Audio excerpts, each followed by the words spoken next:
అభినందించదగ్గ విషయం. రైట్. అంత్యక్రియలకు ముందు హైడ్రామా నడిచింది. కుమార్తె క్రాంతి అక్కడికి వచ్చినప్పుడు అనుచరులు, కుటుంబ సభ్యులు, తల్లితో సహా కనీసం ఆ బాక్స్ కూడా టచ్ చేయొద్దు, ఆ మృతదేహం ఉన్న బాక్స్ కూడా టచ్ చేయొద్దు అని చెప్పి అక్కడి నుంచి పంపింగ్ చేశారు.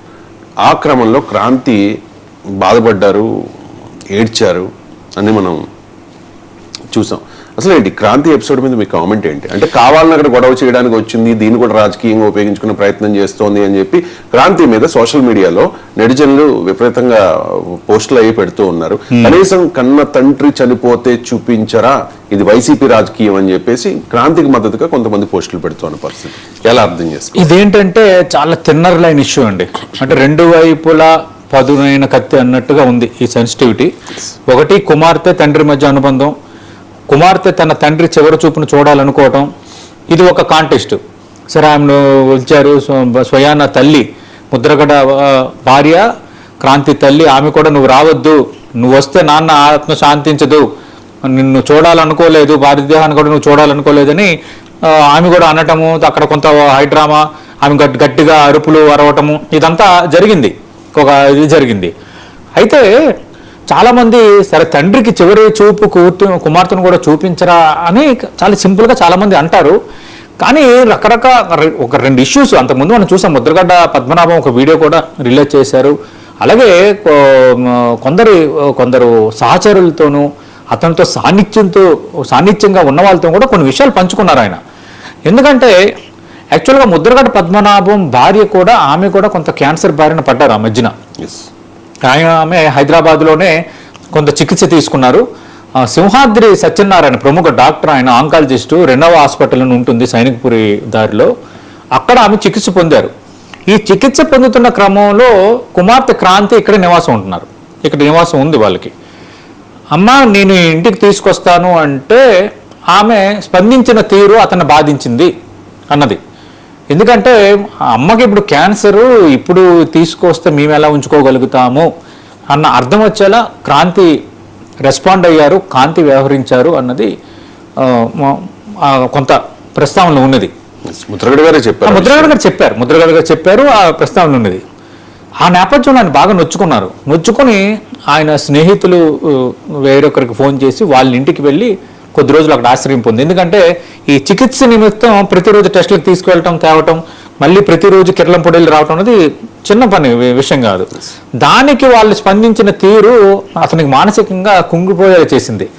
నా పసిబిడ్డేనా, నా చేతులతో పెంచిన పసిబిడ్డేనా, నా కడుపును పుట్టిన పసిబిడ్డేనా ఇలా మాట్లాడుతుంది, సొంత తల్లిని తీసుకొస్తానంటే వద్దంటుందా, ఏమి మారిపోయింది మనిషి అని చాలా ఆవేదనకు గురయ్యారు ఆయన. వీడియోలో చెప్పడమే కాదు, అసలు కొందరు సహచరుల వద్ద కన్నీళ్లు పెట్టుకొని ఇలా ఉంటారా మనుషులు, నాలాంటి వాడికి ఎలా ఉంటే బయట మనుషుల పరిస్థితి ఎలా ఉందని ఆయన మనోవేదనకు గురయ్యారని అంటారు చాలామంది. అలాంటి పరిస్థితి ఉంది, ఇది ఎవరికి తెలియదు. రెండోది, సింధు ఆసుపత్రిలో ఆయన చికిత్స పొందుతున్నారు. చికిత్స పొందుతున్నప్పుడు ఒక ఫ్లోర్లో ముద్రగడ పద్మనాభం చికిత్స పొందుతున్నారు.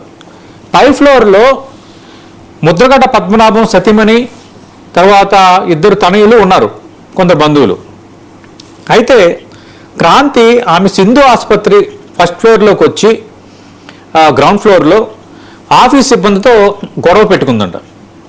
ఏమని, మా నాన్నకి అసలు ఏం ట్రీట్మెంట్ ఇస్తున్నారు, మీరు అసలు ట్రీట్మెంట్ ఇస్తున్నారా లేదా అని కొంత గొడవ పెట్టుకుని కొంత హైడ్రామా సృష్టించిందని కొందరు చెప్పారు.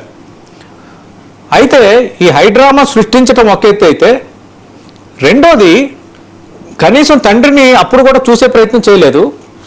మూడోది, సరే తండ్రిని చూసే ప్రయత్నం చేయలేదు, తండ్రి కూడా నిన్ను చూడాలని కోరుకోవట్లేదు, కనీసం బంధువులు ఎవరైతే ఉన్నారో తల్లి సోదరులకైనా పరామర్శించే ప్రయత్నం చేయలేదు అని కొందరు ముద్రగడ అనుచరులు, ముద్రగడ అభిమానులు కొందరు నాతో ఈరోజు పంచుకున్నారు.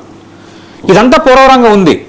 ఈ నేపథ్యంలోనే క్రాంతి ఎపిసోడ్ ఈరోజు ఈ విధంగా మారింది. కానీ దీన్ని ఒక పెద్ద భూతద్దంలో పెట్టి చివరికి అంత దయలేని మనుషుల ముద్రగడ కుటుంబం అంత ఘోరంగా బిహేవ్ చేస్తారా, క్రాంతిని రానివ్వరా అని కొందరు అంటున్నారు.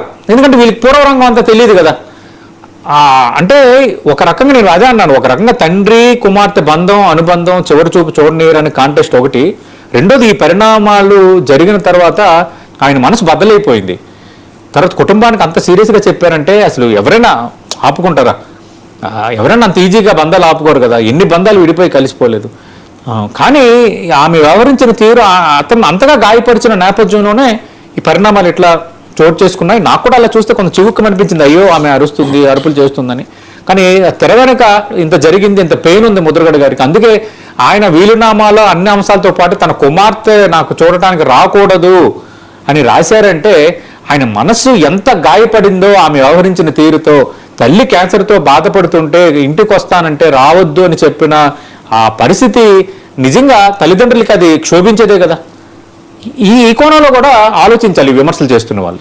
రైట్. ఇక జగన్మోహన్ రెడ్డి అక్కడికి వచ్చారు, నివాళులర్పించారు, పాడ కూడా మోశారు. అక్కడ అంతా చూస్తే వైఎస్ఆర్ కాంగ్రెస్ పార్టీ నాయకులు ఎక్కువగా కనిపించారు.